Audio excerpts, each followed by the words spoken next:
Second power is what we call social business. Again, I didn't have time to elaborate it. I departed from the conventional business that we all know. I said that is a kind of business which is based on selfishness. All looks for my own benefit. I said human beings are not only selfish beings. Human beings much broader being. They are selfish and selfless. So you build a business on the basis of selfishness. You can also build a business on the basis of selflessness. And we created many of those selfless businesses to solve the problem of the people. And we call them social business. Non-dividend company to solve human problems. Now the idea is spreading anything, anywhere.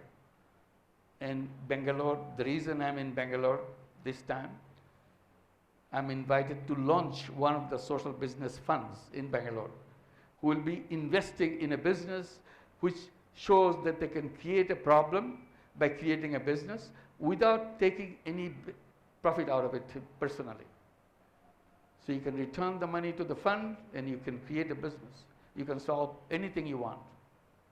So those are the examples, many, many examples which there, and now many Indian companies, Indian individuals are getting involved creating social business. So that's another kind of world, create social business. If we put all our creative energy into social business, all the problems can be solved. Human creativity doesn't have any limit, and that includes you. Your creativity. You think I'm a small guy. That's what everybody thinks, I'm a small guy. But you are the treasure of enormous power. You have an endless power inside of you. It's all question of unleashing it. If you don't address that, it will be gone, unutilized, forgotten. You will not even know who you are. While you have time, find out who you are. Give it a shot. That I want to see what is my limit. Where do I end? How far I can go?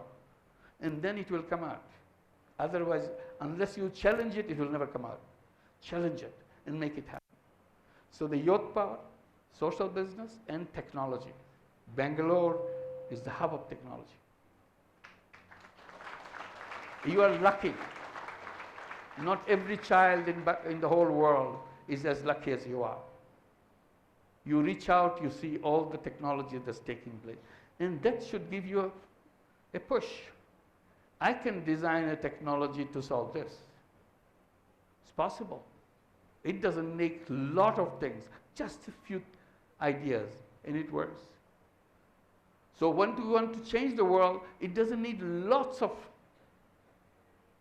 capacity to do things. It's just a simple thing. It's something that strikes you, and then you hit that, and suddenly it happens. That's why I was elaborating on how microcredit came. It's not a very kind of out of the way. It's a simple thing. If the loan sharks are giving the money and exploiting them, why don't they give the money? Finish the job. It's done. And create an institution to make it happen. And that's how it happened. Now, one after another, you see the other problems, you come up with the other problems.